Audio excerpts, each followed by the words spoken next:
ದಾಸರಳ್ಳಿ ವಿಧಾನಸಭಾ ಕ್ಷೇತ್ರದ ಚೊಕ್ಕಸಂದ್ರ ವಾರ್ಡ್ನಲ್ಲಿ ಇವತ್ತು ಈ ತಾಲೂಕಿನ ಎಲ್ಲ ಪ್ರಮುಖ ಮುಖಂಡರುಗಳು, ವಾರ್ಡಿನ ಅಧ್ಯಕ್ಷರುಗಳು, ಪಕ್ಷದ ತಳಮಟ್ಟದ ನಿಷ್ಠಾವಂತ ಕಾರ್ಯಕರ್ತ ಬಂಧುಗಳು ಬಹುಶಃ ತಮ್ಮೆಲ್ಲರ ನಿರೀಕ್ಷೆ ಇಂದು ಮಾಜಿ ಮುಖ್ಯಮಂತ್ರಿಗಳು, ಕೇಂದ್ರದ ಸಚಿವರಾಗಿರ್ತಕ್ಕಂಥ ಸನ್ಮಾನ್ಯ ಕುಮಾರಣ್ಣವರ ಸಮಯವನ್ನ ತೆಗೆದುಕೊಂಡು ಇಂದಿನ ದಿನ ದಾಸರಳ್ಳಿಯ ನಮ್ಮ ತಾಲೂಕಿಗೆ ತಮ್ಮೆಲ್ಲರಿಗೂ ಪ್ರೋತ್ಸಾಹ ನೀಡತಕ್ಕಂಥ ಒಂದು ಕಾರ್ಯಕ್ರಮದ ಒಂದು ಹಿನ್ನೆಲೆಯಲ್ಲಿ ಬರಬೇಕು ಅಂತಕ್ಕಂಥದ್ದು ತಾವೆಲ್ಲರೂ ಕೂಡ ಮನಸ್ಸಿನಿಂದ ಬಹಳ ಪ್ರೀತಿಯಿಂದ ಸನ್ಮಾನ್ಯ ಕುಮಾರಣ್ಣವರ ಬಳಿ ಈ ಭಾಗದ ಎಲ್ಲ ನಮ್ಮ ಪ್ರಮುಖ ಮುಖಂಡರುಗಳು ಬಂದು ಬಹುಶಃ ಒಂದು 3 ವಾರಗಳ ಹಿಂದೆನೆ 23ನೇ ತಾರೀಕು ಭಾನುವಾರದ ದಿನ ಇವತ್ತೇನು ತಾವು ಬಂದು ಆಗಮಿಸಿ ಪಕ್ಷದ ಮುಖಂಡರು, ಕಾರ್ಯಕರ್ತರು ಹಾಗೂ ದಾಸರಳ್ಳಿ ತಾಲೂಕಿನ ಎಲ್ಲ ಸಾರ್ವಜನಿಕರನ್ನ ಕುರಿತು ತಾವೆಲ್ಲ ಬಂದು ಮಾತನಾಡಬೇಕು ಅಂತಕ್ಕಂಥದ್ದು ಸಾಕಷ್ಟು ಅಭಿಲಾಷೆಯನ್ನ ತಾವೇನು ಇಟ್ಕೊಂಡಿದ್ರಿ. ಆದರೆ ಕಳೆದ ಡಿಸೆಂಬರ್ ತಿಂಗಳಲ್ಲಿ ನಡೆದಂತ ಒಂದು ಚಳಿಗಾಲದ ಅಧಿವೇಶನದ ಸಂದರ್ಭದಲ್ಲಿ ಸಾಕಷ್ಟು ನವದೆಹಲಿಯಲ್ಲಿ ಸನ್ಮಾನ್ಯ ಕುಮಾರಣ್ಣ ಅವರು 1.5 ತಿಂಗಳಷ್ಟು ಸಮಯ ಇದ್ದಿದ್ರಿಂದ ಸ್ವಲ್ಪ ಚಳಿಗಾಲದ ಸಂದರ್ಭದಲ್ಲಿ ಅವರಿಗೆ ಆರೋಗ್ಯದಲ್ಲಿ ಸಣ್ಣ ಪುಟ್ಟ ಏರುಪೇರುಗಳು ಅಂದ್ರೆ ಯಾರು ಕೂಡ ಗಾಬರಿ ಪಡಬೇಕಾಗಿರ್ತಕ್ಕಂಥದ್ದೇನು ಬೇಡ. ಆ ಭಗವಂತನ ಒಂದು ಆಶೀರ್ವಾದ, ಶಿವನ ಕೃಪೆ, ಅವರ ತಂದೆ ತಾಯಿ ಆಶೀರ್ವಾದ, ಅದಕ್ಕಿಂತ ಬಹುಮುಖ್ಯವಾಗಿ ಕರ್ನಾಟಕ ರಾಜ್ಯದ 7.5 ಕೋಟಿ ಕನ್ನಡಿಗರ ಒಂದು ಹಾರೈಕೆ, ಪ್ರೀತಿ, ವಿಶ್ವಾಸ ಎಂದು ಕೂಡ ಸದಾ ನೀವು ಬೆಳೆಸಿರ್ತಕ್ಕಂಥ ಕನ್ನಡಿಗ ಸನ್ಮಾನ್ಯ ಕುಮಾರಣ್ಣ ಅವರ ಮೇಲೆ ನಿರಂತರವಾಗಿ ಈ ಭಾಗದಲ್ಲಿ ತಾವೇನು ಪ್ರೀತಿಯನ್ನ ತೋರಿದ್ದೀರಿ. ಬಹುಶಃ ಒಂದು ವಾರದ ಕಾಲ ನಾಳೆ ಅವರಿಗೆ ಮಂಡ್ಯಗೆ ಹೋಗಬೇಕಾಗಿದೆ. ಮಂಡ್ಯದಲ್ಲಿ ಒಂದು ಕಾರ್ಯಕ್ರಮ ಈಗಾಗಲೇ ನಿಗದಿಯಾಗಿದೆ. ಕೇಂದ್ರದ ಕಾರ್ಯಕ್ರಮದಲ್ಲಿ ಅವರು ಪಾಲ್ಗೊಳ್ಳಬೇಕಾಗಿದೆ. ಮಂಡ್ಯದಿಂದ ಆ ಕಾರ್ಯಕ್ರಮಕ್ಕೆ ಒಂದು ಚಾಲನೆಯನ್ನ ಕೊಡಬೇಕಾಗಿದೆ. ಆ ಹಿನ್ನೆಲೆಯಲ್ಲಿ ನಾಳೆ ಒಂದು ದಿನ ಬಹುಶಃ ಅವರು ಮಂಡ್ಯಗೆ ತೆರಳುತ್ತಾರೆ. ಆದರೆ ಒಂದು ವಾರ ಅವರು ವಿಶ್ರಾಂತಿಯನ್ನ ಪಡೆದುಕೊಳ್ಳಲೇಬೇಕು ಅಂತಕ್ಕಂಥದ್ದು ಈಗಾಗಲೇ ವೈದ್ಯರು ಸಲಹೆಯನ್ನ ಕೊಟ್ಟಿದ್ದಾರೆ. ಬಹುಶಃ ತಾವೆಲ್ಲ ಅವರ ಕಾರ್ಯವೈಖರಿಯನ್ನ ನೋಡಿದ್ದೀರಿ. ಕೇಂದ್ರದ ಸಚಿವರಾದ ಬಳಿಕ ಹತ್ತತ್ರ 7 ರಿಂದ 8 ತಿಂಗಳು ಕಳೀತಾ ಬಂದಿದೆ. ಇಲ್ಲಿಯವರೆಗೂ ಕೂಡ ಒಂದು ಕ್ಷಣವನ್ನ ಕೂಡ ಅವರು ವ್ಯರ್ಥ ಮಾಡದಿರ ಅವರಿಗೆ ಸಿಕ್ಕಿರ್ತಕ್ಕಂಥ ಈ ಒಂದು ಅವಕಾಶವನ್ನ ನಮ್ಮ ಭಾರತ ರಾಷ್ಟ್ರವನ್ನ ಇವತ್ತು ಕಟ್ತಕ್ಕಂಥ ಕೆಲಸ, ಜೊತೆಯಲ್ಲಿ ಇವತ್ತು ಹಲವಾರು ರಾಜ್ಯಗಳಿಗೆ ಇವತ್ತು ಉಕ್ಕಿನ ಕಾರ್ಖಾನೆ ಮತ್ತು ಬೃಹತ್ ಕೈಗಾರಿಕೆ ಮಂತ್ರಿಗಳಾದ ನಂತರ ಬಹುಶಃ ತಮ್ಮ ಗಮನದಲ್ಲಿ ಈಗಾಗಲೇ ಇರಬಹುದು ಅಂತ ಅನ್ಕೊಳ್ತೇನೆ. ಆಂಧ್ರದಲ್ಲಿ ಇರ್ತಕ್ಕಂಥ ರಾಜ್ಯದಲ್ಲಿ ವೈಜಾಗ್ನ ಒಂದು RNL ಸ್ಟೀಲ್ ಪ್ಲಾಂಟ್ ಏನಿದೆ, ಬಹುಶಃ ಸಾಕಷ್ಟು ವರ್ಷಗಳ ಕಾಲ ಹತ್ತತ್ರ 26,000 ಕುಟುಂಬಗಳು ಇವತ್ತು RNL ಸ್ಟೀಲ್ ಪ್ಲಾಂಟ್ ಇವತ್ತು ಇತ್ತೀಚೆಗಷ್ಟೇ ಸನ್ಮಾನ್ಯ ಕುಮಾರಣ್ಣ ಅವರ ಒಂದು ದೃಢ ಸಂಕಲ್ಪ, ನಮ್ಮ ದೇಶದ ಆರ್ಥಿಕ ಸಚಿವರು ಹಾಗೂ ನಮ್ಮ ದೇಶದ ಗೌರವಾನ್ವಿತ ಪ್ರಧಾನಮಂತ್ರಿಗಳ ವಿಶ್ವಾಸವನ್ನ ಗಳಿಸಿ ಹತ್ತತ್ರ 11,440 ಕೋಟಿ ರೂಪಾಯಿಯಷ್ಟು ಹಣವನ್ನ ಹೂಡಿಕೆ ಮಾಡಿ RNL ಸ್ಟೀಲ್ ಪ್ಲಾಂಟ್ಗೆ ಮತ್ತೆ ಒಂದು ಹೊಸ ರೂಪವನ್ನ ಕೊಟ್ಟು ಪುನಶ್ಚೇತನಗೊಳಿಸಿರ್ತಕ್ಕಂಥದ್ದು ಬಹುಶಃ ಆಂಧ್ರದಲ್ಲಿ ಸನ್ಮಾನ್ಯ ಕುಮಾರಣ್ಣ ಅವರ ಒಂದು ಭಾವಚಿತ್ರಕ್ಕೆ ಒಂದು ಹಾಲಿನ ಅಭಿಷೇಕವನ್ನ ಮಾಡತಕ್ಕಂತ ಒಂದು ಕೀರ್ತಿಯನ್ನ ಕೊಟ್ಟಿರ್ತಕ್ಕಂಥ ರಾಜ್ಯ ಅದು ನಮ್ಮ ಕರ್ನಾಟಕ ರಾಜ್ಯ. ನೀವು ತುಂಬಿಸಿರ್ತಕ್ಕಂಥ ಶಕ್ತಿ ಇವತ್ತು ಅಕ್ಕಪಕ್ಕ ರಾಜ್ಯಗಳಲ್ಲೂ ಕೂಡ ಸನ್ಮಾನ್ಯ ಕುಮಾರಣ್ಣ ಅವರ ಅಭಿಮಾನಿಗಳ ಒಂದು ಸಂಖ್ಯೆ ಹೆಚ್ಚುತ್ತಾ ಇದೆ ಅಂತಕ್ಕಂಥದ್ದಾದ್ರೆ ಬಹುಶಃ ಅದು ತಪ್ಪಾಗ್ಲಿಕ್ಕಿಲ್ಲ. ಬಹುಶಃ ದಾಸರಳ್ಳಿ ವಿಧಾನಸಭಾ ಕ್ಷೇತ್ರದಲ್ಲಿ ಇವತ್ತು ನಾವು ಯಾರೂ ಕೂಡ ನಿರೀಕ್ಷೆನ ಮಾಡಿರಲಿಲ್ಲ. ನನಗೆ ಸಂಜೆ 5:15 ಗಂಟೆ ಸಮಯದಲ್ಲಿ ನನ್ನ ಫೋನಿಗೆ ವಿಡಿಯೋನ ಕಳಿಸ್ಕೊಟ್ರು.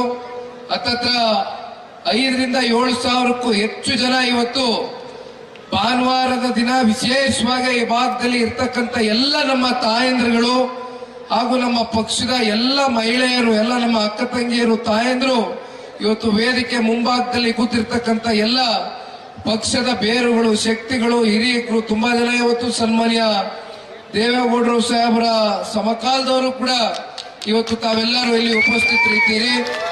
ಇವತ್ತು ಈ ಪಕ್ಷವನ್ನ ಇನ್ನೂ ಕಟ್ಟಿ ಬೆಳೆಸಬೇಕು.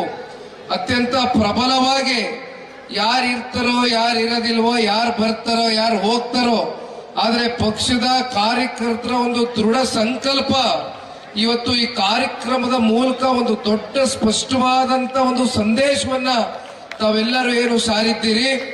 ಬಹುಶಃ ಇಂದಿನ ಕಾರ್ಯಕ್ರಮ ಪಕ್ಷದ ಇವತ್ತೇನು ಮೆಂಬರ್ಶಿಪ್ ಡ್ರೈವ್ನ ಪ್ರಾರಂಭ ಮಾಡ್ತಕ್ಕಂಥದಕ್ಕೆ ಈಗಾಗಲೇ ಸನ್ಮಾನ್ಯ ದೇವೇಗೌಡರು, ಸನ್ಮಾನ್ಯ ಕುಮಾರಣ್ಣ ಅವರು ಈಗಾಗಲೇ ಸಲಹೆಗಳನ್ನ ಕೊಟ್ಟಿದ್ದಾರೆ, ಸೂಚನೆಗಳನ್ನ ಕೊಟ್ಟಿದ್ದಾರೆ. ಆ ಹಿನ್ನೆಲೆಯಲ್ಲಿ ಈಗಾಗಲೇ ನಮ್ಮ ಬೆಂಗಳೂರು ನಗರದ ಎಲ್ಲ ವಿಧಾನ ಪರಿಷತ್ನ ಸದಸ್ಯರುಗಳಿರ್ಬೋದು, ಎಲ್ಲ ಪ್ರಮುಖ ಮುಖಂಡರುಗಳು ಹಲವಾರು ತಾಲೂಕುಗಳಿಗೆ ಹತ್ತತ್ರ 28 ವಿಧಾನಸಭಾ ಕ್ಷೇತ್ರಗಳು ಇವತ್ತು ನಮ್ಮ ಬೆಂಗಳೂರು ನಗರದಲ್ಲಿ ಏನಿದೆ ಈಗಾಗಲೇ ನಿರಂತರವಾಗಿ ಎಲ್ಲರೂ ಕೂಡ ಅವರ ಸಮಯವನ್ನ ಮೀಸಲಿಟ್ಟು ಇವತ್ತು ಮೆಂಬರ್ಶಿಪ್ ಡ್ರೈವ್ಗೆ ಚಾಲನೆಯನ್ನ ಕೊಡ್ತಾ ಇರ್ತಕ್ಕಂಥದ್ದನ್ನ ನಾವೇನ್ ನೋಡ್ತಾ ಇದ್ದೇವೆ. ಬಹುಶಃ ಈ ಸದಸ್ಯತ್ವ ನೋಂದಣಿ ಇವತ್ತು ಏನು ಪುಸ್ತಕದ ಮೂಲಕ ಪ್ರಾರಂಭ ಆಗಿದೆ. ಮಾರ್ಚ್ 15ನೇ ತಾರೀಕು ಒಳಗಡೆ ಈಗಾಗಲೇ ನಾನು ಹಲವಾರು ಜಿಲ್ಲೆಗಳಿಗೆ, ನಮ್ಮ ಜಿಲ್ಲೆಯಲ್ಲಿ ಕಳೆದ ಸಾರ್ವತ್ರಿಕ ಚುನಾವಣೆಗಳಲ್ಲಿ ಹಾಗೂ ಮಾಜಿ ಶಾಸಕರು ಇರ್ಬೋದು, ಇಂದಿನ ಹಾಲಿ ಶಾಸಕರು ಇರ್ಬೋದು, ಎಲ್ಲರ ಜೊತೆಗೂಡಿ ಸಭೆಯನ್ನ ಈಗಾಗಲೇ ನಿರಂತರವಾಗಿ ಕಳೆದ ವಾರದಿಂದ ಪ್ರಾರಂಭವನ್ನ ಮಾಡಿದ್ದೇನೆ. 31 ಜಿಲ್ಲೆಗಳಲ್ಲೂ ಕೂಡ ಎಲ್ಲಾ ಜಿಲ್ಲೆಗಳಿಗೂ ಭೇಟಿ ಆಗ್ತಕ್ಕಂಥದ್ದು, ಅಭ್ಯರ್ಥಿಗಳ ಜೊತೆ ಕೂತಿ ಮಾತನಾಡ್ತಕ್ಕಂಥದ್ದು. ಯಾಕೆಂದ್ರೆ ಜಿಲ್ಲಾ ಪಂಚಾಯತಿ, ತಾಲೂಕು ಪಂಚಾಯತಿ ಚುನಾವಣೆಗಳು ನಾವು ಎದುರು ನೋಡ್ತಾ ಇದ್ದೇವೆ. ಅಷ್ಟೇ ಅಲ್ಲ, ಕಾರ್ಪೊರೇಷನ್ ಚುನಾವಣೆಗಳು ಕೂಡ ಹಲವಾರು ಸಮಯದಿಂದ ನಡೀಬೇಕಾಗಿದೆ, ಆದ್ರೂ ಕೂಡ ಬಹುಶಃ ನಡೆಸಿಲ್ಲ. ಇದು ಮುಂದೆ ಅತಿ ಶೀಘ್ರದಲ್ಲೇ ನಡೀತಕ್ಕಂಥದಕ್ಕೆ ಪಕ್ಷದ ಬೇರು ಮಟ್ಟದ ಕಾರ್ಯಕರ್ತರನ್ನ ಪ್ರೋತ್ಸಾಹದಾಯಕವಾಗಿ ಇವತ್ತು ನಾವೆಲ್ಲರೂ ಕಾಣ್ತಕ್ಕಂಥ ಒಂದು ಕಾರ್ಯಕ್ರಮಕ್ಕೆ ಚಾಲನೆಯನ್ನ ಕೊಟ್ಟಿದ್ದೇವೆ. ಮಾರ್ಚ್ 15ನೇ ತಾರೀಕು ಒಳಗಡೆ ಇವತ್ತು ಮಿಸ್ಡ್ ಕಾಲ್ ಕ್ಯಾಂಪೇನ್ ರನ್ ಮಾಡ್ತಕ್ಕಂಥ ಒಂದು ಕಾರ್ಯಕ್ರಮಕ್ಕೂ ಕೂಡ ಸನ್ಮಾನ್ಯ ದೇವೇಗೌಡರು ಸಾಹೇಬರ ಮಾರ್ಗದರ್ಶನದ ಅಡಿ ಚಾಲನೆಯನ್ನ ಕೊಡಬೇಕು ಅಂತಕ್ಕಂಥದ್ದು ಈಗಾಗಲೇ ರಾಜ್ಯ ಮಟ್ಟದ ಎಲ್ಲ ನಮ್ಮ ಪಕ್ಷದ ಹಿರಿಯ ನಾಯಕರುಗಳು ತೀರ್ಮಾನವನ್ನು ಮಾಡಿದ್ದಾರೆ. ಈ ಭಾಗದಲ್ಲಿ ನಮ್ಮ ದಾಸರಳ್ಳಿನಲ್ಲಿ ಹೇಳ್ತಾ ಇದ್ರು, ನನಗೆ ನೆನೆಸ್ಕೊಳ್ತಾ ಇದ್ರು, ಎಲ್ಲ ನಮ್ಮ ಈ ಭಾಗದ ಹಿರಿಯ ನಾಯಕರುಗಳು ಅತಿ ಹೆಚ್ಚು ಕಾರ್ಮಿಕರನ್ನ ಹೊಂದಿರತಕ್ಕಂಥ ಒಂದು ಕ್ಷೇತ್ರ. ಸನ್ಮಾನ್ಯ ಕುಮಾರಣ್ಣ ಅವರ ಕಾಲಘಟ್ಟದಲ್ಲಿ ಕಾರ್ಮಿಕರ ಒಂದು ಭವನವನ್ನ ನಿರ್ಮಾಣ ಮಾಡಿದ್ರು ಕುಮಾರಣ್ಣ ಅವರು ಅಂತಕ್ಕಂಥದನ್ನ ಈಗಲೂ ಕೂಡ ಸ್ಮರಿಸ್ಕೊಳ್ತಕ್ಕಂಥ ಒಂದು ಕೆಲಸ ತಾವೆಲ್ಲರೂ ಏನ್ ಮಾಡ್ತಿದ್ದೀರಿ. ಅಷ್ಟೇ ಅಲ್ಲ, ಈ ಭಾಗದಲ್ಲಿ ವಿಶೇಷವಾಗಿ ನಮ್ಮ ಚೊಕ್ಕಸಂದ್ರದಲ್ಲಿ ಇವತ್ತೇನು ನಾವು ಬಂದು ನಿಂತಿದ್ದೇವೆ, ಇಲ್ಲಿ ಕುಡಿಯೋ ನೀರಿಗೆ ಹಾಹಾಕಾರ ಇದ್ದಂತ ಸಂದರ್ಭದಲ್ಲಿ ಸನ್ಮಾನ್ಯ ದೇವೇಗೌಡರು ಸಾಹೇಬರು ಅಧಿಕಾರದಲ್ಲಿ ಇದ್ದಂತ ಸಂದರ್ಭದಲ್ಲಿ ತಗೊಂಡಂತ ಒಂದು ನಿರ್ಧಾರ ಬಹುಶಃ ಈ ಭಾಗದಲ್ಲಿ ಬೋರ್ವೆಲ್ಗಳನ್ನ ಕೊರೆಸ್ತಕ್ಕಂಥ ಪ್ರಾಮಾಣಿಕ ಕೆಲಸವನ್ನ ಏನ್ ಮಾಡಿ ನೀರಾವರಿಗೆ ಒಂದು ವಿಶೇಷವಾದಂತ ಅವರದೇ ಆದಂತ ಕಲ್ಪನೆಗಳನ್ನ ನಾವು ನೋಡ್ತಾ ಇದ್ದೇವೆ. ನಿನ್ನೆ ದಿನ ನೋಡಿದ್ವಿ, ಒಂದು ಪತ್ರಿಕಾ ಮಾಧ್ಯಮದಲ್ಲಿ ಒಂದು ಪೇಪರ್ ಕಟ್ಟಿಂಗ್ ಬಂದಿತ್ತು, ಬಹುಶಃ ತಾವೆಲ್ಲ ಗಮನಿಸಿದೀರಾ ಅಂತ ಅಂದ್ಕೊಂಡಿದ್ದೇನೆ.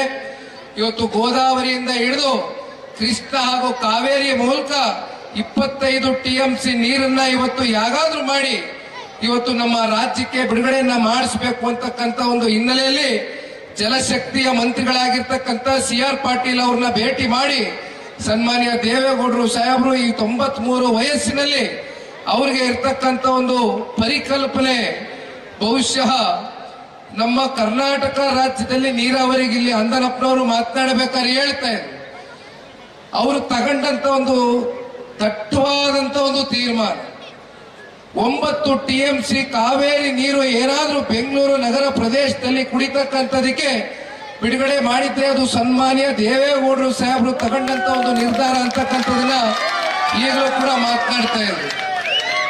ಬಹುಶಃ 2006 ಮತ್ತೆ 2007ರಲ್ಲಿ ಸನ್ಮಾನ್ಯ ಕುಮಾರಣ್ಣ ಅವರು ಮೊದಲನೇ ಬಾರಿ ಮುಖ್ಯಮಂತ್ರಿಗಳಾದಾಗ ಮೆಟ್ರೋನ ಚಾಲನೆ ಮಾಡಿದ್ರು. ಇವತ್ತು ನಾವು ನೋಡ್ತಾ ಇದ್ದೇವೆ ಮೆಟ್ರೋನ ಬೆಲೆ ಏರಿಕೆ 45% ಅಷ್ಟು ಹೆಚ್ಚಿಗೆ ಆಗಿರ್ತಕ್ಕಂಥದ್ದು ಬಹುಶಃ ಸಾರ್ವಜನಿಕರ ಸಂಚಾರಕ್ಕೆ ಅಂತ ಮಾಡಿರ್ತಕ್ಕಂಥ ಒಂದು ಮೆಟ್ರೋ ಇವತ್ತು 45% ಏರಿಕೆ ಆಗಿದೆ ಅಂದ್ರೆ ಒಂದ್ ಕಡೆ ಸರ್ಕಾರ ಹೇಳ್ತೀರಿ ಟ್ರಾಫಿಕ್ ಜಾಮ್ ಜಾಸ್ತಿ ಇದೆ, ದಯಮಾಡಿ ತಾವೆಲ್ಲ ನಿಮ್ಮ ವಾಹನಗಳನ್ನ ಚಲಿಸ್ತಕ್ಕಂಥದನ್ನ ಕಮ್ಮಿ ಮಾಡಿ, ಇವತ್ತು ಪಬ್ಲಿಕ್ ಟ್ರಾನ್ಸ್ಪೋರ್ಟ್ ಅಂತಕ್ಕಂಥದ್ರನ್ನ ಜಾಸ್ತಿ ನೀವು ಬಳಕೆಯನ್ನ ಮಾಡಿ ಅಂತಕ್ಕಂಥದ್ದನ್ನ ಒಂದ್ ಕಡೆ ಹೇಳ್ತೀರಿ. ಇನ್ನೊಂದ್ ಕಡೆ ಏಕಾಏಕಿ 45% ಇವತ್ತು ಏನು ಸಾಕಷ್ಟು ಜನಸಾಮಾನ್ಯ ಇವತ್ತು ಪ್ರತಿನಿತ್ಯ ಮೆಟ್ರೋ ಮೂಲಕ ಓಡಾಡ್ತೀರಿ, ತಮ್ಮ ಕೆಲಸ ಕಾರ್ಯಗಳಿಗೆ ಪ್ರತಿನಿತ್ಯ ಕೆಲಸಕ್ಕೆ ಹೋಗ್ತಕ್ಕಂಥದ್ದು ಮತ್ತೆ ಬಂದು ಮನೆಗೆ ತೆರಳತಕ್ಕಂಥದ್ದು ಆಗುತ್ತೆ. ಬಹುಶಃ ಇವತ್ತು ನೀವು ಏರಿಸಿರ್ತಕ್ಕಂಥ ಈ ಒಂದು ಬೆಲೆ ಪ್ರತಿ ತಿಂಗಳು ನೀವೇನಾದ್ರೂ ಲೆಕ್ಕಾಚಾರ ಮಾಡ್ತಕ್ಕಂಥದ್ದಾದ್ರೆ ಇವತ್ತು 25,000 30,000 ಸಂಬಳವನ್ನ ಎದ್ಕೊಂಡು ಹೋಗ್ತಕ್ಕಂಥ ಒಬ್ಬ ಜನಸಾಮಾನ್ಯ ಹತ್ತತ್ರ 10,000 ರೂಪಾಯಿ ಇವತ್ತು ಮೆಟ್ರೋಗೆ ಕೊಡಬೇಕು ಅಂತಕ್ಕಂಥದ್ದಾದ್ರೆ ಇವತ್ತು ಯಾವ ರೀತಿ ಸರ್ಕಾರ ನಡ್ಕೊಳ್ತಾ ಇದೆ ಅಂತಕ್ಕಂಥದನ್ನ ನಾವು ಅರ್ಥ ಮಾಡ್ಕೊಳ್ಬೇಕಾಗ್ತದೆ. ಇವಾಗ ಜಸ್ಟ್ ನಾನೊಂದು ಪೇಪರ್ ಕಟ್ಟಿಂಗ್ ನೋಡಿದೆ, ಈಗಾಗಲೇ ನೋಡಿದ್ದೀರಿ ನೀರಿನ ದರ, ಹಾಲಿನ ದರ, ಜೊತೆಯಲ್ಲಿ ಈಗ ನೀವು ಉಪಯೋಗ ಮಾಡತಕ್ಕಂಥ ತೈಲದ ಬೆಲೆ ಕೂಡ ಏರಿಕೆಯನ್ನ ಮಾಡಬೇಕು ಅಂತಕ್ಕಂಥ ಚಿಂತನೆ ಈ ರಾಜ್ಯ ಸರ್ಕಾರ ನಡೆಸ್ತಾ ಇದೆ ಅಂತಕ್ಕಂಥದ್ದು ಈಗ ತಾನೇ ನಾನೊಂದು ಪತ್ರಿಕಾ ಮಾಧ್ಯಮದ ಒಂದು ಪೇಪರ್ ಕಟ್ಟಿಂಗ್ ಓದ್ತಾ ಇದ್ದೆ. ಇದು ಈ ರಾಜ್ಯದಲ್ಲಿ ಇರ್ತಕ್ಕಂಥ ಒಂದು ಪರಿಸ್ಥಿತಿ. ಬಹುಶಃ ಕಳೆದ 2-3 ದಿನಗಳ ಹಿಂದೆ ನಗರಾಭಿವೃದ್ಧಿ ಉಸ್ತುವಾರಿ ಮಂತ್ರಿಗಳು, ರಾಜ್ಯದ ಉಪಮುಖ್ಯಮಂತ್ರಿಗಳ ಒಂದು ಹೇಳಿಕೆ ಬಹುಶಃ 2-3 ವರ್ಷಗಳ ಆದ್ರೂ ಕೂಡ ಆ ಧರೆಗೆ ಭಗವಂತ ಬಂದು ಇಳಿದ್ರು ಕೂಡ ಈ ಬೆಂಗಳೂರು ಟ್ರಾಫಿಕ್ ನ ಸುಧಾರಣೆ ಮಾಡ್ಲಿಕ್ಕೆ ಆಗೋದಿಲ್ಲ ಅಂತಕ್ಕಂಥದ್ದು ಏನ್ ಹೇಳ್ತಾರೆ ಸತ್ಯ. ಬಹುಶಃ ಭಗವಂತ ಬಂದು ಇಳಿದ್ರು ಆ 2-3 ವರ್ಷ ಆದ್ರೂ ಆ ಭಗವಂತನು ಕೂಡ ಈ ಟ್ರಾಫಿಕ್ ನಲ್ಲಿ ಹೋಗಿ ಮನೆಗೆ ತಲುಪ್ತಕ್ಕಂಥದಕ್ಕಾಗೋದಿಲ್ಲ ಅಂತ ಪರಿಸ್ಥಿತಿ ವಾತಾವರಣ ಇವತ್ತು ಈ ರಾಜ್ಯ ಸರ್ಕಾರ ಸೃಷ್ಟಿ ಮಾಡಿದೆ. ಇವತ್ತು ವೈಟ್ ಟ್ಯಾಪಿಂಗ್ ಹೆಸರಲ್ಲಿ ಎಷ್ಟು ಹೊಡಿತಾ ಇದ್ದೀರಿ, ಕೊನೆಯದಾಗಿ ಒಂದು ಗುಂಡಿಯನ್ನ ಮುಚ್ಚಿಸ್ತಕ್ಕಂಥ ಒಂದು ಕಾರ್ಯಕ್ರಮ ಕೂಡ ಆಗಿದೆಯಾ? ಅದು ಕೂಡ ಆಗಿಲ್ಲ. ಇವತ್ತು ಬೆಂಗಳೂರು ನಗರದಲ್ಲಿ ಇವತ್ತು ಇಡೀ ಕರ್ನಾಟಕಕ್ಕೆ ಅತಿ ಹೆಚ್ಚು ಹಣ ಸಂಗ್ರಹಣೆ ಆಗ್ತಾ ಇರೋದು, ಅತಿ ಹೆಚ್ಚು ಇವತ್ತು ಟ್ಯಾಕ್ಸ್ ಮೂಲಕ ಇವತ್ತು ಬೆಂಗಳೂರಿನ ನಾಗರಿಕರ ಮೂಲಕ ಇವತ್ತು ವಸೂಲಿ ಮಾಡ್ತಾ ಇರ್ತಕ್ಕಂಥ ಈ ಒಂದು ಸರ್ಕಾರ ಬೆಂಗಳೂರು ಇವತ್ತು ಎಲ್ಲಿಗೆ ಬಂದು ತಲುಪಿದೆ. ಮೊನ್ನೆ ದಿನ ನಾನು ನೋಡ್ತಾ ಇದ್ದೆ, KCR ಅವರು ಮಾಜಿ ಮುಖ್ಯಮಂತ್ರಿಗಳ ಮಗ ಅವ್ರು ಹೇಳ್ತಾ ಇದ್ರು ಬೆಂಗಳೂರು ನಗರದಲ್ಲಿ ಇವತ್ತು ಸಾಕಷ್ಟು ಆರ್ಟಿಫಿಷಿಯಲ್ ಇಂಟೆಲಿಜೆನ್ಸ್ ಅಂತಕ್ಕಂಥ ಏನು ಒಂದು IT ರೆವಲ್ಯೂಷನ್ ಆಯ್ತು. ಒಂದು ಕಾಲದಲ್ಲಿ ಸನ್ಮಾನ್ಯ ದೇವೇಗೌಡರು ಸಾಹೇಬರು IT ರೆವಲ್ಯೂಷನ್ಗೆ ಏನು IT ಟ್ಯಾಕ್ಸ್ ರಿಬೇಟ್ಗಳನ್ನ ಕೊಟ್ಟಂತದ್ದು ದೇವೇಗೌಡರು ಪ್ರೋತ್ಸಾಹ ಕೊಟ್ಟರು. IT ಪ್ರಾರಂಭ ಆಯ್ತು ದೇವೇಗೌಡರ ಕಾಲದಲ್ಲಿ ಬೆಂಗಳೂರಿನಲ್ಲಿ. ಆದ್ರೆ ಇವತ್ತು ಅದೇ ಆರ್ಟಿಫಿಷಿಯಲ್ ಇಂಟೆಲಿಜೆನ್ಸ್ ಇಂದಿನ ಕಾಲಘಟ್ಟದಲ್ಲಿ ಬರ್ತಾ ಇರ್ತಕ್ಕಂಥ ಆರ್ಟಿಫಿಷಿಯಲ್ ಇಂಟೆಲಿಜೆನ್ಸ್ಗೆ ಕೊಡಬೇಕಾಗಿರ್ತಕ್ಕಂಥ ಇನ್ಫ್ರಾಸ್ಟ್ರಕ್ಚರ್ ಯಾವುದೇ ರೀತಿ ಬೆಂಗಳೂರಿನಲ್ಲಿ ಅಭಿವೃದ್ಧಿ ಕಾಣ್ತಾ ಇಲ್ಲ. ಹೈದರಾಬಾದ್ಗೆ ಬನ್ನಿ ಅಂತ ಕರೀತಾ ಇದ್ದಾರೆ. ಇಂಥ ಒಂದು ವಾತಾವರಣ ಟ್ವಿಟರ್ ಅಲ್ಲಿ ನಾವು ನೋಡಿದ್ವಿ. ಮೊನ್ನೆ KTR ಅವರು ಬರೆದಿದ್ರು, ಹೈದರಾಬಾದ್ ಅಲ್ಲಿ ಅವೆಲ್ಲ ಪೂರಕವಾದಂತ ವಾತಾವರಣ ಮಾಡಿದ್ದೀವಿ ನಮ್ಮ ಕಾಲಘಟ್ಟದಲ್ಲಿ, ಹೈದರಾಬಾದಿಗೆ ಬನ್ನಿ, ಬೆಂಗಳೂರಿಗೆ ಯಾಕೆ ಹೋಗ್ತೀರಾ ಅಂತ ಕರೀತಾರೆ. ಇಂಥ ಪರಿಸ್ಥಿತಿ ಇವತ್ತು ನಮ್ಮ ರಾಜ್ಯ ಸರ್ಕಾರ ಇವತ್ತು ನಮ್ಮನ್ನು ದೂಡಿದೆ. ಇವತ್ತು ಹೇಳ್ತಾರೆ 5 ಗ್ಯಾರಂಟಿಗಳ ಬಗ್ಗೆ ಚರ್ಚೆ ಮಾಡ್ತಾರೆ. ನಾವೆಂದೂ ಕೂಡ ಗ್ಯಾರಂಟಿಗಳನ್ನ ವಿರೋಧಿಸ್ತಾ ಇಲ್ಲ. ಜನಕ್ಕೆ ಅನುಕೂಲ ಆಗ್ತದೆ ನೇರವಾಗಿ ಅಂತಕ್ಕಂಥದ್ದಾದ್ರೆ ನಾವು ಕೂಡ ಸಹಕಾರ ಕೊಡ್ತೇವೆ. ಆದ್ರೆ 5 ಗ್ಯಾರಂಟಿಗಳ ಹೆಸರಲ್ಲಿ ಇವತ್ತು ಏನ್ ನಡೀತಾ ಇದೆ ರಾಜ್ಯದಲ್ಲಿ? ಕಳೆದ 3-4 ತಿಂಗಳುಗಳಿಂದ ಗೃಹಲಕ್ಷ್ಮಿ ಯೋಜನೆ ಅಂತ ಕಾರ್ಯಕ್ರಮ ನೀವೇ ರೂಪಿಸಿದ್ದೀರಿ, ನೀವೇ ಮಾತನ್ನ ಕೊಟ್ಟಿದ್ದೀರಿ. ನೀವೇ ಕಳೆದ ಚುನಾವಣೆಯಲ್ಲಿ 2 ವರ್ಷದ ಹಿಂದೆ ಮಾತನ್ನ ಕೊಟ್ರಿ. ಹೇಳ್ತಾರೆ ಪಾಪ ಈ ರಾಜ್ಯದ ಮುಖ್ಯಮಂತ್ರಿ ಉಪಮುಖ್ಯಮಂತ್ರಿಗಳು, ಏನೊಂದು 3 ತಿಂಗಳು 4 ತಿಂಗಳು ಆಚೆ ಈಚೆ ಆಗ್ಬೋದು, ಸ್ವಲ್ಪ ತಡ್ಕಳಿ ಕೊಡ್ತೀವಿ ಅಂತ ಹೇಳ್ತಾರೆ. ಮಾತು ಕೊಟ್ಟಿದ್ಯಾರು? ತಿಂಗಳ 2,000 ರೂಪಾಯಿ ನಿಮ್ ಖಾತೆಗಳಿಗೆ ಜಮಾ ಮಾಡ್ತೀವಿ ಅಂತ ಹೇಳಿದವ್ರು ಯಾರು? ಕಾಂಗ್ರೆಸ್ನವರೇ ಅಲ್ವೇ? ಕೊಟ್ಟ ಮಾತಿನಂತೆ ಉಳಿಸ್ಕೋಬೇಕಲ್ವಾ? ಒಂದ್ ಕಡೆ ರಾಜ್ಯದ ಮುಖ್ಯಮಂತ್ರಿಗಳು ಕೊಟ್ಟ ಮಾತಂತೆ ಉಳಿಸ್ಕೊಳ್ತಕ್ಕಂಥ ಸರ್ಕಾರ, ನುಡಿದಂತೆ ನಡೀತೇವೆ ಅಂತಾರೆ. ಅವ್ರು ನುಡಿದಂತೆ ನಡೀತಾ ಇರ್ತಕ್ಕಂಥ ಉದಾಹರಣೆಗಳು ಇವತ್ತು ಕಣ್ಮುಂದೆ ಕಾಣ್ತಾ ಇದೆ, ಎಷ್ಟು ಮಟ್ಟಕ್ಕೆ ನುಡಿದಂತೆ ನಡೆದಿದ್ದಾರೆ ಅಂತಕ್ಕಂಥದ್ದು. ಹಾಗಾಗಿ ಸಾಕಷ್ಟು ಹಲವಾರು ವಿಚಾರಗಳಿದೆ. ಇವೆಲ್ಲವನ್ನ ಇವತ್ತು 7.5 ಕೋಟಿ ಕನ್ನಡಿಗರ ಪರವಾಗಿ ಜನತಾದಳ ಪಕ್ಷ ಬೀದಿಗೆ ಇಳಿದು ಹೋರಾಟವನ್ನ, ಈ ರಾಜ್ಯದ ಪ್ರತಿಯೊಬ್ಬ ಪ್ರಜೆಯನ್ನ ಸಾಮಾಜಿಕವಾಗಿ, ಆರ್ಥಿಕವಾಗಿ, ಶೈಕ್ಷಣಿಕವಾಗಿ ಶಕ್ತಿಯನ್ನು ತುಂಬಿಸ್ತಕ್ಕಂಥ ಮುಂದಿನ ದಿನಗಳಲ್ಲಿ ಈ ಪಕ್ಷದ ಚಿಂತನೆ ಏನಿದೆ, ಸನ್ಮಾನ್ಯ ಕುಮಾರಣ್ಣ ಅವರ ನಾಯಕತ್ವದ ಅಡಿ ಮುಂದಿನ ಸಾರ್ವತ್ರಿಕ ಚುನಾವಣೆಗೆ ದಯಮಾಡಿ ಎಲ್ಲ ಈ ಭಾಗದ ನಮ್ಮ ಪ್ರಮುಖ ಮುಖಂಡರುಗಳು, ಕಾರ್ಯಕರ್ತರುಗಳಲ್ಲಿ ಕೈ ಜೋಡಿಸಿ ಮನವಿಯನ್ನ ಮಾಡ್ತಾರೆ. ತಾವೆಲ್ಲರೂ ಯಾರೇ ಹೋದ್ರು ಬಂದ್ರು ಕೂಡ ತಾವ್ಯಾರು ಕೂಡ ಇವತ್ತು ಮನೆಯಲ್ಲಿ ಕೂಳ್ತಕ್ಕಂಥದ್ದು ಮಾಡ್ತಾ ಇಲ್ಲ. ತಾವೆಲ್ಲರೂ ಇವತ್ತು ಬೀದಿಗೆ ಇಳಿದಿದ್ದೀರಿ, ಈ ಪಕ್ಷವನ್ನ ಕಟ್ತೇನೆ ಅಂತಕ್ಕಂಥ ದೃಢ ಸಂಕಲ್ಪವನ್ನ ತೊಟ್ಟಿದ್ದೀರಿ. ದಯಮಾಡಿ ಇವತ್ತು ಸಾಕಷ್ಟು JDS ಪಕ್ಷದಲ್ಲಿ ತಮ್ಗೆ ಗೊತ್ತಿದೆ, ಸನ್ಮಾನ್ಯ ದೇವೇಗೌಡರು ಸಾಹೇಬರ ಕಾಲಘಟ್ಟದಿಂದ ಕುಮಾರಣ್ಣನ ಕಾಲಘಟ್ಟದವರೆಗೂ ಅನೇಕ ಜನರನ್ನ ಬೆಳೆಸಿದ್ದೀರಿ.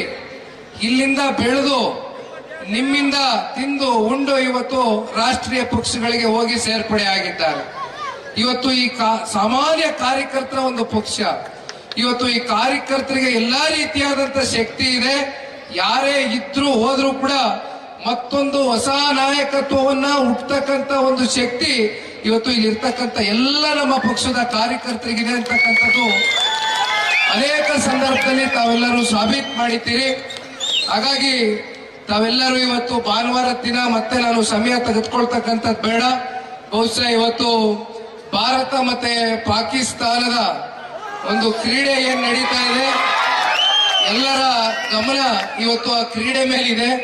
ಹಾಗಾಗಿ ಬಹುಶಃ ರಾತ್ರಿ 10:30 ಗಂಟೆವರೆಗೂ ಪ್ರಸಾರ ಬರ್ಲಿಕ್ಕಿದೆ ಅಂತಕ್ಕಂಥದನ್ನ ನಮ್ಗೆಲ್ಲ ಗೊತ್ತಿದೆ. ಕೊನೆಯದಾಗಿ ಬುಧವಾರ ದಿನ ನಾವೆಲ್ಲರೂ ಶಿವರಾತ್ರಿಯನ್ನ ಏನು ಆಚರಣೆಯನ್ನ ಮಾಡ್ತಾ ಇದ್ದೇವೆ, ಆ ಭಗವಂತ ವಿಶೇಷವಾಗಿ ಈಶ್ವರ ನಿಮ್ಮೆಲ್ಲರಿಗೂ ಒಳ್ಳೆಯದನ್ನ ಮಾಡ್ಲಿ, ಒಳಿತನ್ನ ಮಾಡ್ಲಿ. ಭಗವಂತ ಎಲ್ಲಾ ರೀತಿ ಸಮೃದ್ಧವಾಗಿ ನಮ್ಮ ನಾಡಿನ ಜನತೆಗೆ ರಕ್ಷಣೆಯನ್ನ ಮಾಡ್ಲಿ ಅಂತಕ್ಕಂಥದ್ದು ಈ ಸಂದರ್ಭದಲ್ಲಿ ಕೋರ್ಕೊಳ್ತಾ, ಮತ್ತೊಮ್ಮೆ ಇನ್ನೂ ಹಲವಾರು ಕಾರ್ಯಕ್ರಮಗಳು ಆಗ್ತಕ್ಕಂಥದ್ದಿದೆ. ನಿಮ್ಮ ಜೊತೆಯಲ್ಲಿ ಸನ್ಮಾನ್ಯ ಕುಮಾರಣ್ಣ ಅವರು ಮುಂದಿನ ದಿನಗಳಲ್ಲಿ ಕಾರ್ಯಕ್ರಮಗಳಲ್ಲಿ ಪಾಲ್ಗೊಳ್ತಾರೆ ಅಂತಕ್ಕಂಥದ್ದು ಹೇಳ್ತಾ, ಈಗ ತಾನೇ 2 ನಿಮಿಷಗಳ ಕಾಲ ನಿಮ್ಮೆಲ್ಲರನ್ನು ಕುರಿತು ಅವ್ರಿಗೆ ಆರೋಗ್ಯದಲ್ಲಿ ಏರುಪೇರಿದ್ರು ಕೂಡ ಇಲ್ಲ, ನನಗೆ ಎಷ್ಟು ಪ್ರೀತಿಯಿಂದ ಬಂದು ನಮ್ಮ ದಾಸರಳ್ಳಿ ತಾಲೂಕಿನ ಮುಖಂಡರು ಕಾರ್ಯಕರ್ತರು ಕರೆದಿದ್ದಾರೆ. ಹಾಗಾಗಿ ಒಂದು ಸೌಜನ್ಯಕ್ಕೆ ಇವತ್ತು ನಾನು ಒಂದು ವಿಡಿಯೋನ ಮಾಡಿ ಇವತ್ತು ಅದನ್ನ ಪ್ರಸಾರವನ್ನ ಮಾಡ್ತಕ್ಕಂಥ ಕೆಲಸ ಎಲ್ಲ ಈ ಭಾಗದ ನಮ್ಮ ಮುಖಂಡರುಗಳು ಕಾರ್ಯಕರ್ತರು ಮಾಡಿದ್ದಾರೆ ಅಂತಕ್ಕಂಥದನ್ನ ಈ ಸಂದರ್ಭದಲ್ಲಿ ತಿಳಿಸ್ತಾ, ಮತ್ತೊಮ್ಮೆ ಇಲ್ಲಿ ಸೇರಿರ್ತಕ್ಕಂಥ ಎಲ್ಲ ನಮ್ಮ ದಾಸರಳ್ಳಿ ತಾಲೂಕಿನ ಎಲ್ಲ ವಾರ್ಡಿನ ಅಧ್ಯಕ್ಷರುಗಳು, ಮಹಿಳಾ ಅಧ್ಯಕ್ಷರುಗಳು, ಎಲ್ಲ ನಮ್ಮ ಮಹಿಳೆಯರು, ಕಾರ್ಯಕರ್ತರು, ಪ್ರಮುಖ ಮುಖಂಡರು ಎಲ್ಲರಿಗೂ ಕೂಡ ವಂದಿಸಿ ನನ್ನ ಮಾತನ್ನು ಮುಗಿಸ್ತೇನೆ. ಧನ್ಯವಾದ. ಜೈ ಹಿಂದ್, ಜೈ ಕರ್ನಾಟಕ.